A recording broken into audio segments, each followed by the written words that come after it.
अनिल वर्मा जी दिल्ली से। राधे राधे। राधे राधे महाराज जी। महाराज जी, जीव हत्या पाप है, मांस मदिरा उपयोग करना भी पाप है। महाराज जी, इनका कहना है कि काफी बार ऐसा देखा जाता है कि कुछ देश, कुछ ऐसे पंथ हैं जहाँ जीव हत्या करते हैं, उन्हें पाप लगता है, नहीं लगता है, पर पाप लगता है तो उनकी उन्नति कैसे होती है? क्या सांसारिक उन्नति को तो उन्नति मानते हो क्या? फिर जब दैवी आपदा प्रकट होती है तो सब नाश करती चली जा रही। आकाश, वायु, अग्नि, जल, पृथ्वी, ये 5 प्रकृति है। पापाचरण करोगे तो लौकिक उन्नति होते हुए भी तुम्हारा सर्वनाश हो जाएगा। कभी पृथ्वी हिल गई, कभी जल अपनी सीमा से ऊपर उठा, कभी वायु झकझोर दिया, कभी आग लग गई, कभी आकाश से ओले बिजली की, सर्वनाश हो जाएगा। लौकिक उन्नति ये कोई उन्नति नहीं है।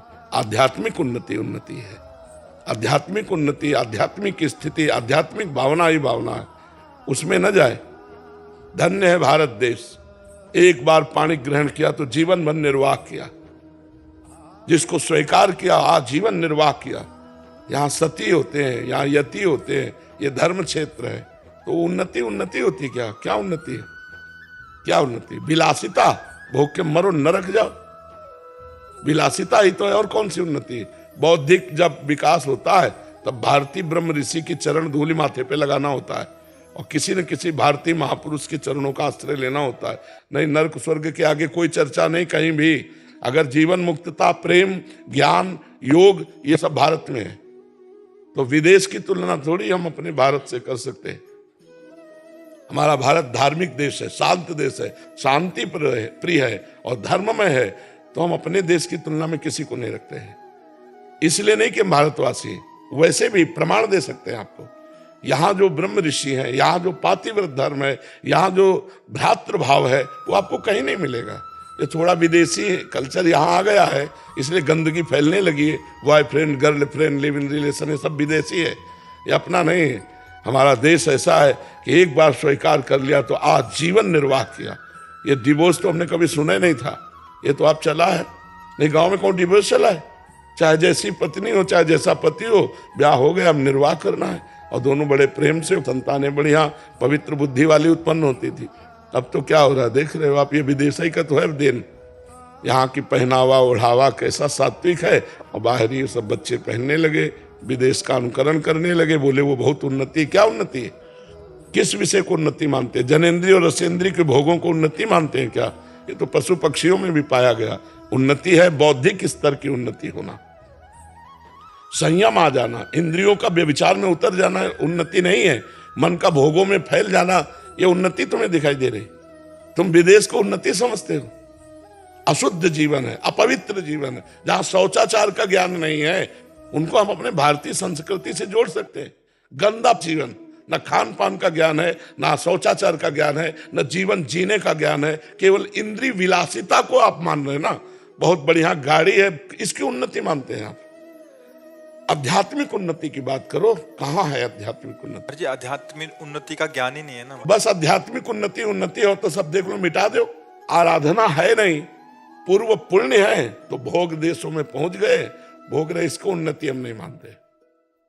जितेंद्रियता को उन्नति मानते हैं, मनोनिग्रह को उन्नति मानते हैं, पवित्रता को हम उन्नति मानते हैं, भगवत भजन को उन्नति मानते हैं, हमारा ज्ञान विज्ञान प्रकाशित हो उसे मानते हैं। जी, जो जीव हत्या कर रहे हैं, एक इनका नवीन कर्म बन रहा है। बिल्कुल, और इसका फल स्वरूप और ज्यादा बिल्कुल दुर्गति को भोगना पड़ेगा, भोगना। और जो नई कार्य जो इसका संयम कर रहे हैं, हाँ, उनका पूर्व का जो पाप है वो क्षय हो रहा है, उनके नए पुण्य बन रहे हैं और आगे चलकर वो सुखी हो जाएंगे। सुखी महाराज जी, सुखी बाहर से सुखी या अंदर से? सुख का मतलब होता है चाह मिट जाना, अशांति नष्ट हो जाना, नाना प्रकार के भयों का नाश हो जाना। जब कोई चाह ही नहीं तो उससे बड़ा महात्मा और सुखी कौन हो सकता है? चाह में तो सब जल रहे हैं, सुखी है क्या? सब चाह में जल रहे हैं। दुर्गति है, मानसिकता की दुर्गति है। पर रुपया पैसा जनेन्द्रिय रसेंद्रिय के भोग, इससे ज्यादा क्या है? ये तो पशु पक्षी भी खूब कर रहे हैं, मर रहे हैं। हमारी दृष्टि में नहीं, हमारे शास्त्र की दृष्टि में नहीं।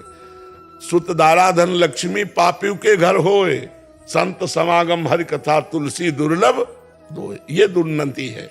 जो अपनी इंद्रियों को काबू में कर ले, अपने मन को काबू में कर ले, सच्चिदानंद भगवान के चिंतन में रहकर धर्म पूर्वक कार्य करे, दूसरों को सुख दे। क्या कष्ट कर देते हैं उन पशुओं, उनके लिए तो जैसे लौकी तरोई है, ऐसे गाय और बकरा और भैंस और ये ऊंट है उनके लिए, तो वो जीव है।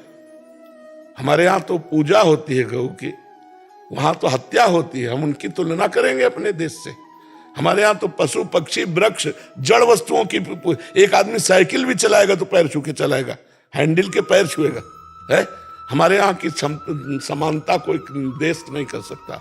यहाँ तो ईंट पत्थर की भी पूजा होती है, अगर मकान शुरू होता है तो ईंट की भी पूजा होती है। यहाँ नई गाड़ी लाई जाती है तो उसको भगवान की तरह आरती की जाती है, नारियल की बलि दी जाती है, नींबू की बलि दी जाती है और माला पहनाया जाता है। यहाँ जड़ वस्तुओं में भी भगवत पूजा होती है, वहां तो भगवान की भी पूजा नहीं होती। कुमार जी, फिर तो दुर्भाग्य है कि आज हम उनका अनुसरण करना चाहिए। यही दुर्भाग्य है।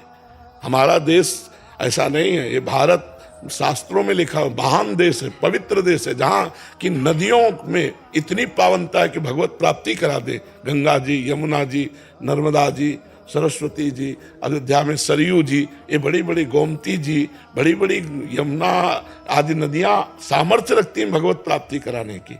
यहाँ की तो नदियों में भगवत प्राप्ति कराने की सामर्थ्य है, यहाँ के वृक्षों में भगवत प्राप्ति कराने की सामर्थ्य है। पीपल का वृक्ष साक्षात भगवान श्री कृष्ण का जटाधारी वृक्ष जो है, भगवान शिव का स्वरूप बट वृक्ष, यहाँ तो वृक्षों में भगवान की भावना की गई। इस पवित्र देश की समानता नहीं। ये आज अपवित्रता आ रही बाहर से। आज व्यभिचार परायण लोग क्या जानेंगे इस बात को कि पवित्रता क्या होती है। आज के बच्चे जो व्यभिचार परायण हो रहे हैं वो इन बातों को क्या जानेंगे। उनको लग रहा है मनोरंजन है तो कर लो मनोरंजन, 4 दिन बाद डिप्रेशन में पहुंच जाओगे। तो हम इस बात की मान्यता नहीं मानते कि बाहरी उन्नति उन्नति होती है। उन्नति वास्तविक होती है आध्यात्मिक उन्नति। क्यों जी?